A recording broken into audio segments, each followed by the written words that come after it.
Bienvenidos, queridos amigos, a una nueva edición de este programa que se llama Marcando el Norte. Don Jorge, bienvenido. ¿Cómo cumple usted? Me dijo que venía y aquí está. Da gusto. Da gusto estar con don Jorge, que está haciendo una serie de programas sobre la historia de las apariciones de la Virgen. Pero tengo que presentarle antes, brevemente, para no perder tiempo, porque después viene lo interesante. Don Jorge, además de inspector de trabajo, ingeniero industrial y diputado, porque en la actualidad es diputado por Barcelona, ha sido ministro. Pero está aquí porque, pues porque sabe mucho de la historia de las apariciones de la Virgen. Y empezamos a hacer esta serie hace tiempo sobre el Pilar, que ya matiza usted si aquello era una aparición o una bilocación, que más bien parecía bilocación, porque no era cuerpo glorioso. Y lógicamente dijo usted también en el último programa, y con toda la razón, que son tantas las apariciones, pues que tenemos que seleccionar algunas, Y es lógico que, en el criterio que hemos tenido en este programa, que a partir de ahora seleccionemos algunas que afectan a nuestra patria, a España.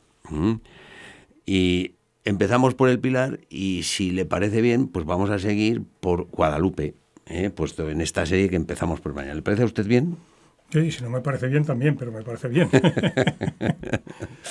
Por supuesto, no, y además, muchas gracias. Y además aprovecho para, con su permiso, pedir disculpas a las personas que consideren que en esta serie pues no incorporamos apariciones, revelaciones marianas que tienen una extraordinaria relevancia y que para muchas personas pues tienen además sus devociones especiales, pero estoy seguro que comprenderán que, en fin, que hay que limitar, ¿no? Estaba pensando ahora que las apariciones de Guadalupe, siglo XVI, año 1531, pues fíjese, en el siglo XIII hemos tenido dos manifestaciones de la Virgen extraordinarias, ¿no? La Virgen del Carmen, a Santo Domingo de Guzmán, el Rosario, a San Simón Stock, el Escapulario, dos grandes sacramentales, pero pero hay que elegir. De todas a la vez no se puede hablar. Exacto, ni una detrás de otra tampoco, porque no hay tiempo. Pero estoy seguro que nadie duda de que la Virgen de Guadalupe. Entonces, en esta serie que vamos a hacer, está en el cuadro de honor. En esta serie de España, vamos a decir, que empezamos ahora, que habíamos hecho con el Pilar, después del Pilar que hicimos al principio para inaugurar, ¿le parece que sigamos con Guadalupe? Pilar, Guadalupe. Me parece muy bien. Virgen de Guadalupe. En fin, hablar de Virgen de Guadalupe y México es una asociación indisoluble, ¿no? De ideas y de afectos y de inspiraciones. 1531. Como siempre hacemos en estos casos, pues contextualizar la aparición. Sí, sin duda. Estamos en diciembre de 1531, hace 10 años, por tanto, que Hernán Cortés ha desembarcado en el puerto de la Veracruz y ha derrotado al Imperio Azteca, que era quien dominaba en aquel momento pues México. No voy a entrar en otras consideraciones, pero es evidente que la conquista de América no se entiende si no va acompañada de la evangelización.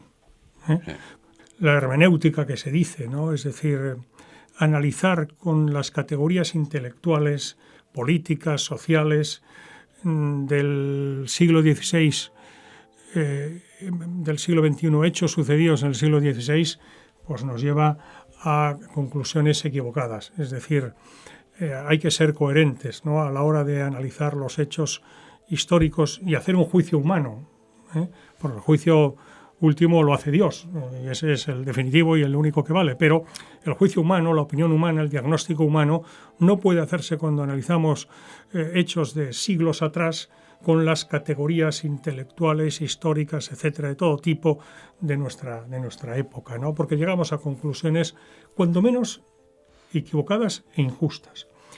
¿Por qué digo esto? Pues porque es evidente que durante la evangelización de América, que se produjeron hechos que desde la óptica del siglo XXI podemos condenar sin paliativos, pero mire usted, en el siglo XVI o en el siglo XVII, pues mire usted, hay que ver lo que se hacía en el mundo.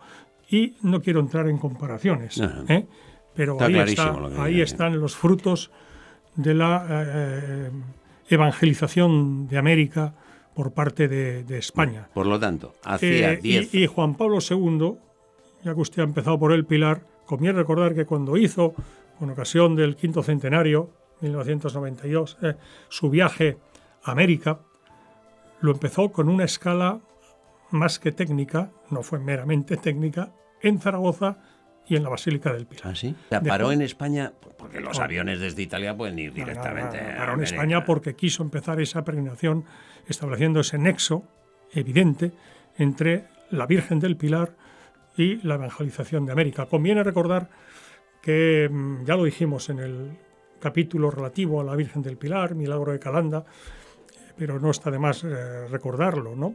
Que el día que se avista tierra americana será el 12 de octubre. En fin, la vinculación es algo que cae por su propio peso histórico, ¿no? Sí, sí. Es de esos hechos que no necesita demostración, es una evidencia. Y bueno, a estos efectos, hace 10 años, como decía, que Hernán Cortés, 1521, antes estábamos 12 de octubre de 1492, pues han pasado 29 años que Hernán Cortés desembarca en el puerto de la Veracruz. En esos 10 años, la obra evangelizadora ha progresado poco. Las conversiones, los bautizos, son pocos.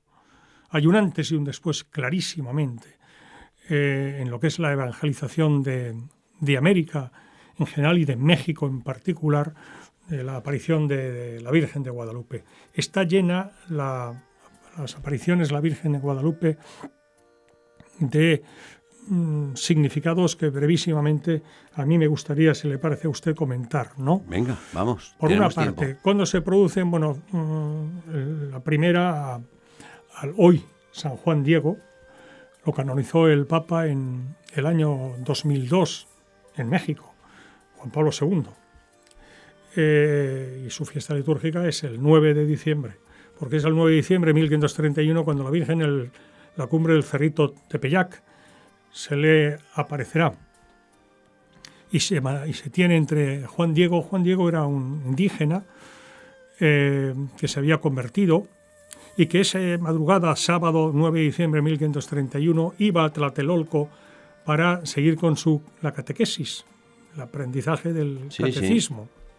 Ahí se le aparece, como decimos, la Virgen de Guadalupe, y hay un relato maravilloso, escrito en lengua náhuatl, que es el Nican Mopogua, que es una maravilla, escrito en esa lengua nativa, ¿no?, indígena, del diálogo que se mantiene con esos diminutivos que inspiran ternura de una forma deliciosa, ¿no?, entre Juan Diego y la Virgen de Guadalupe. De los dos. De los dos.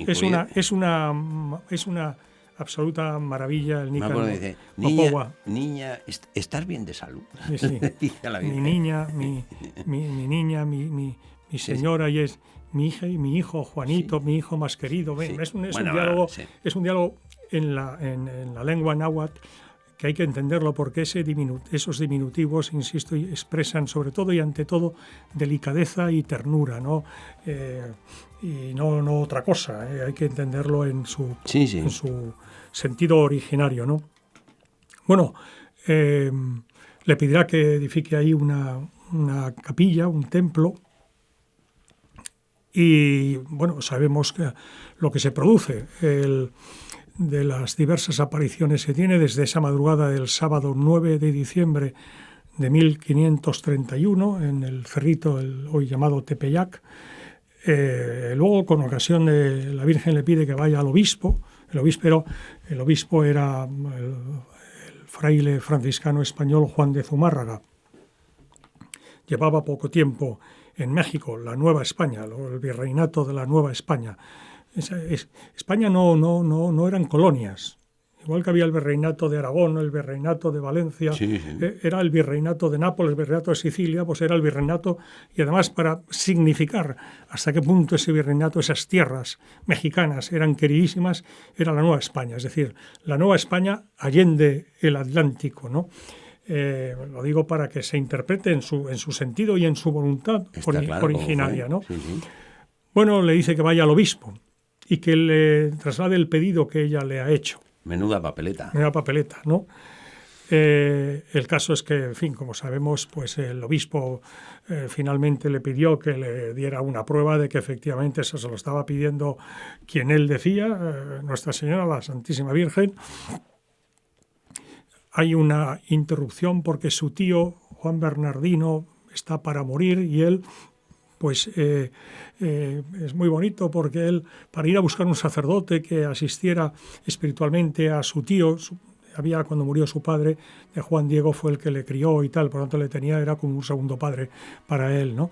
Y él dice, como voy a encontrar con la señora, voy a bordear el Tepeyac porque tengo que ir a buscar y si no, no llegaré a tiempo y puede haber muerto mi tío. Y hace eso, rodea a Juan Bernardino, y lo hace. Un artista. Y un artista. Pero sin duda la Virgen que conoce los corazones, ¿verdad? Pues sabía la buena fe, el buen corazón de este hombre, Juan Diego, este santo, ¿no? Juan Diego, y se le aparecerá y le dirá que por a dónde va y tal, y perdóname. Bueno, yo no sé traducir ese delicadísimo y bellísimo lenguaje que en el Nican Mopowa aparece, pero ese diálogo maravilloso entre la Virgen y él, ¿dónde vas? Mi niño, mi hijito querido, y tal igual, ella le dice que le perdone mi señora, mi tal, que se voy a esto, y le dice, no te preocupes porque ya en este momento está curado. Y tú vete a hacer el pedido, a repetirle el pedido que te dije al obispo, ¿no? Y como dijo que le había pedido una prueba, le dice, sube a la cumbre del Tepeyac y ahí coge las rosas, póntelas en el ayate, lo doblas así, ¿verdad? Y ahí pon las rosas de Castilla que en la cumbre del cerrito tendrás. Sin duda era un gesto que el obispo interpretaría bien, porque en aquella época la cumbre del cerrito, en diciembre de 1531, estaba pelada, un frío tremendo, y ahí no había ni rosas ni nada, ¿no? Sin embargo, cuando él llega allí a la cumbre del Tepeyac, pues se encuentra con que aquello es un mar de flores, ¿no? Coge todas las que puede, las mete en el ayate, ¿no? Debidamente doblado para poder llevarlas. Llegará a la residencia del obispo. Los ayudantes que hay por allí pues no le dejan entrar a ver al obispo. Me he dejado que el obispo envió, tras la primera encuentro que tuvieron, narrado en el Nican Mopowa, como decimos, pues envió a unos oyentes suyos a que le siguieran para ver si efectivamente lo que decía Juan Diego era verdad. Le perdieron, seguramente porque se le apareció la Virgen, etcétera. Bueno, y por lo tanto, cuando le ven aparecer de nuevo, no le dejan ver al obispo. Y se pasa horas allí el pobrecito y bueno santo de Juan Diego, ¿no? Hasta que al final ya empiezan a oler aroma de flores rosas, ven aquello, intentan cogerlas, se deshacen las manos, bueno, se crea la conmoción normal, hasta que al final, bueno, pues el 12 de diciembre, estamos en el 12 de diciembre de 1531, martes, desde el sábado, madrugada 9 de diciembre, hasta el 12 de diciembre de 1531, y se produce ese encuentro en el que está el obispo, don Juan de Zumárraga, con el traductor. Él no dominaba la lengua indígena, lógicamente llevaba poco tiempo allí, el nahuatl, una familia que aparece allí, en fin, hay 13 personas ahí. Lo digo lo que diremos después, de los ojos de la Virgen, ¿no? De Guadalupe, en la tilma del ayate de Juan Diego. Y es cuando, al decirle los ayudantes del obispo y demás, los sirvientes, lo que ha habido, él intuye ya que algo sobrenatural, extraordinario está pasando y que puede tener relación con la prueba que él le había pedido que le trajera para que creyera que era la Virgen quien hacía ese pedido de construcción de un templo ahí en el Tepeyac. Y cuando él pues abre el ayate para que vea las rosas, que iba a interpretar que esas rosas de Castilla era imposible que aparecieran en diciembre. En esa época en la cumbre pelada y fría del Tepeyac, pues vimos que quedó impresa como una fotografía instantánea la imagen de la Virgen de Guadalupe. Evidentemente la visión sobrenatural de este santo varón, también el obispo don Juan de Zumárraga, pues hizo que le cayeran, como está recogido, lágrimas los ojos, que se inclinara inmediatamente y con él todos los que estaban viendo esa...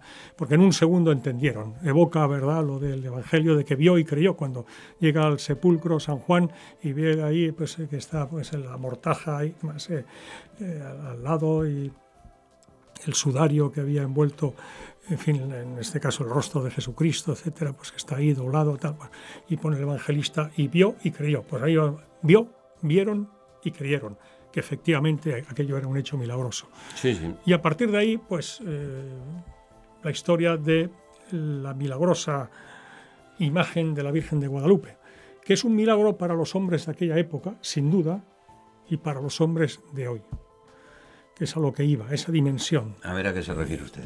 Sí, porque en aquella época, de hecho, ya tuvo una influencia determinante.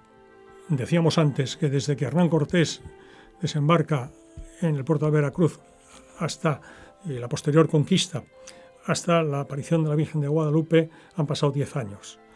Mire, en los años inmediatamente posteriores, según todos los datos que constan, se produjeron 5 millones en los inmediatamente años siguientes, 5 millones de conversiones, de bautizos. Por cierto, que es curioso porque en 1531 estamos en un momento en el que está muy pronto a producirse el comienzo de una escisión dolorosísima de la Iglesia, que es la Reforma Protestante, con Lutero y las 99 tesis de Wittenberg, ¿no? 1517.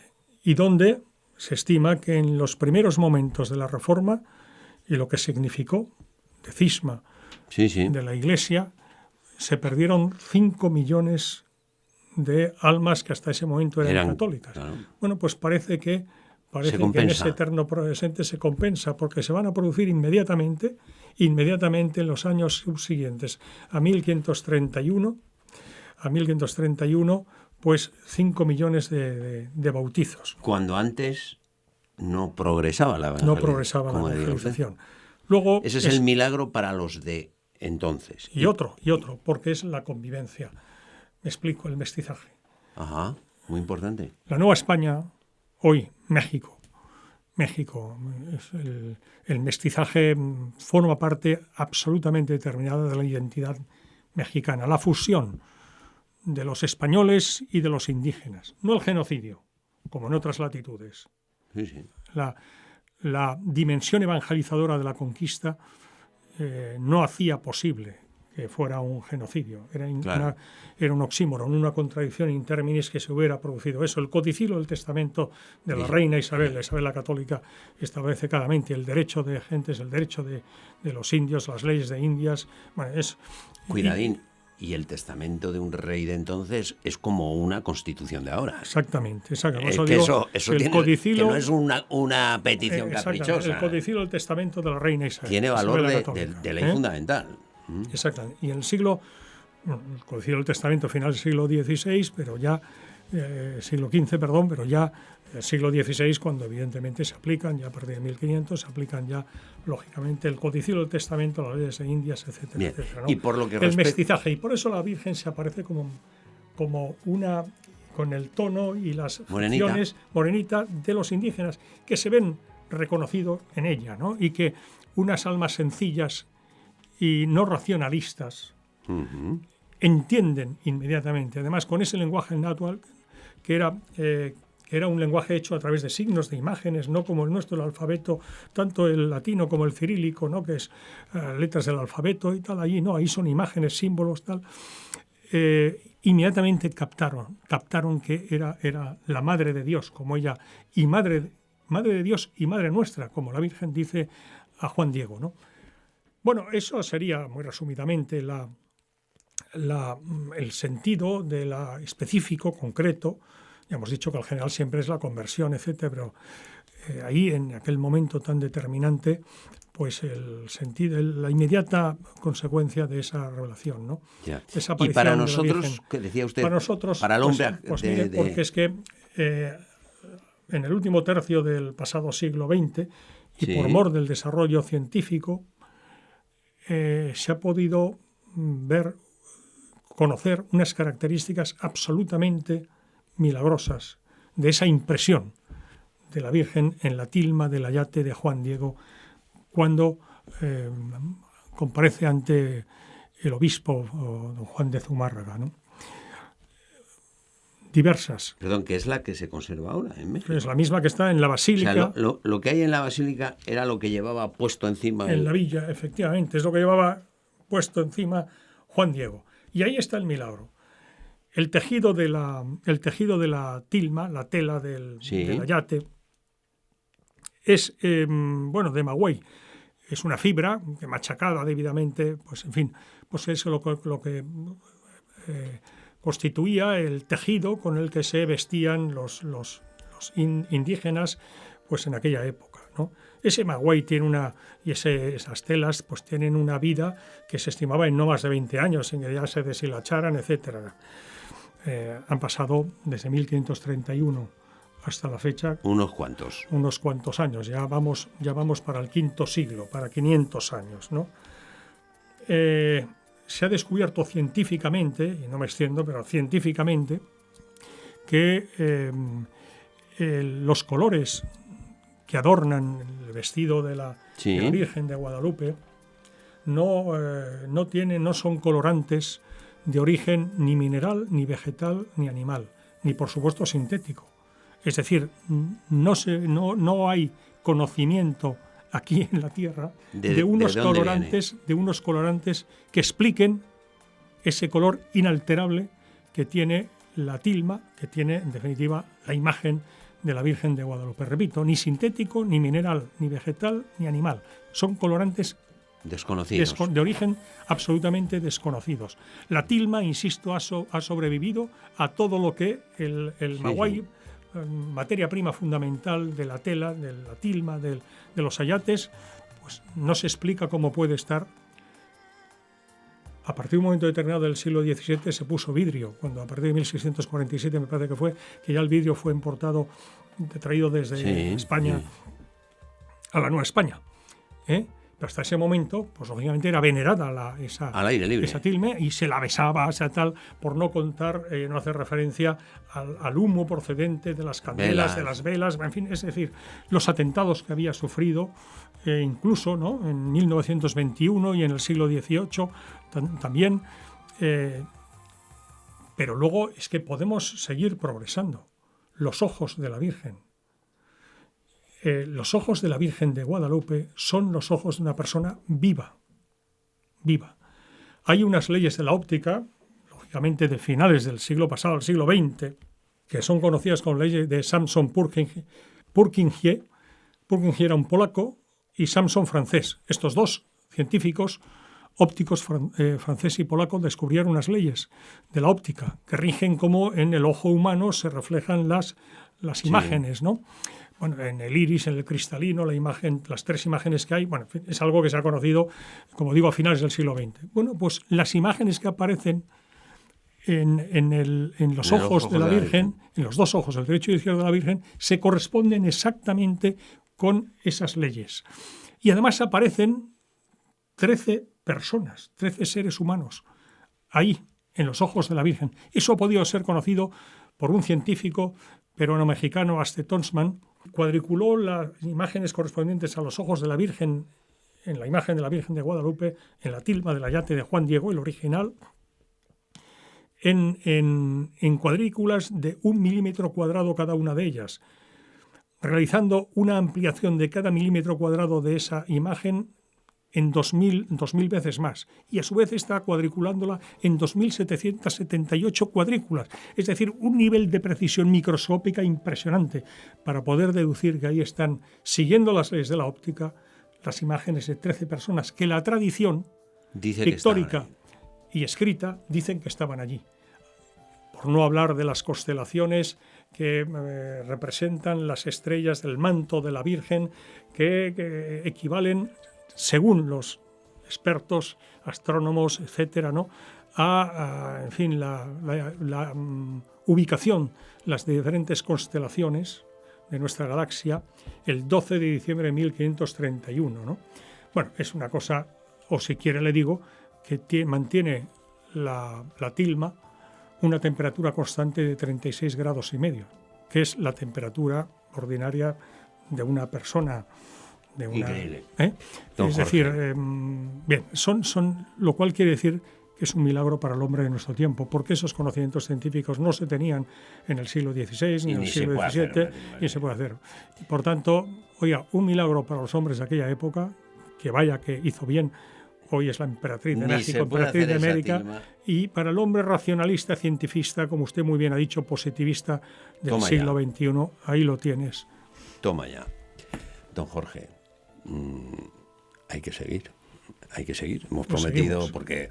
Está firmado en contrato. Bueno, vamos, o sea, a sangre. Te pediré una revisión del contrato. Sí. Al alza por mi parte. Porque a la baja es imposible. Lo podemos decir, ¿no? Sí. Por amor a la Virgen. Pero además con mucho amor y con mucho gusto. O sea, esto se nota. Don Jorge, muchas gracias.